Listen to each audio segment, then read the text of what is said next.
Olá! Hoje a gente vai mergulhar em umas ideias sobre dinheiro que, olha, desafiam bastante o senso comum. São trechos do Pai Rico, Pai Pobre.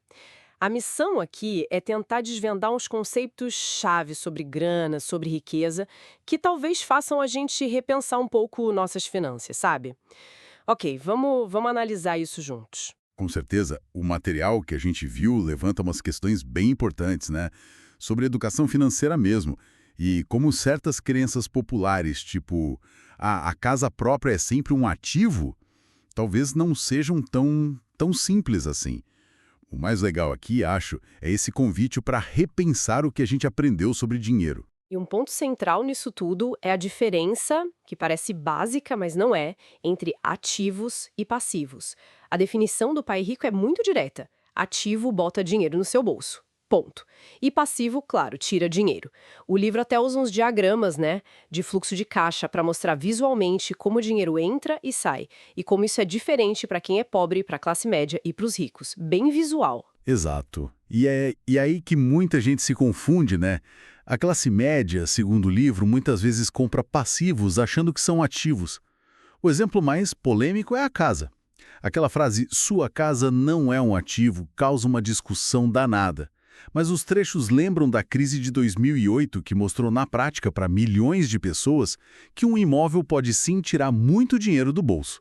Imposto, manutenção, juros, sem garantia de valorizar. Vira um passivo pesado. Não é que ter casa seja ruim, mas é entender como ela funciona nas finanças, né? Exatamente. É sobre a função financeira dela. E isso liga direto com a tal corrida dos ratos. Aquele ciclo que, nossa, tanta gente vive, né? Acordar, ralar o dia todo para ganhar dinheiro, pagar conta. E recomeçar no dia seguinte. Isso. O argumento ali nos textos é que esse ciclo é movido por duas coisas fortes: medo de não ter grana e desejo, ambição, pelas coisas que o dinheiro compra.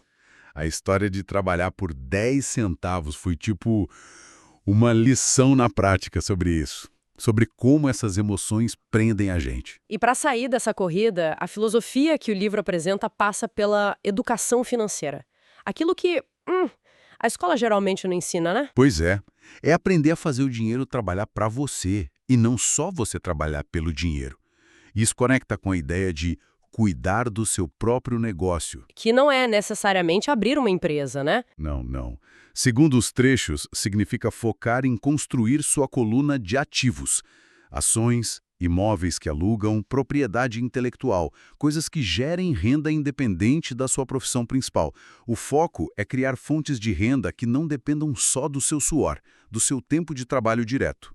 Falando em construir isso, os textos também tocam nos obstáculos. E um dos maiores é o medo de perder dinheiro. Tem uma frase lá que é forte. Diz que muita gente não vence financeiramente porque a dor de perder grana é maior que a alegria de ser rico. É como se a gente jogasse para não perder em vez de jogar para ganhar, sabe? Exatamente.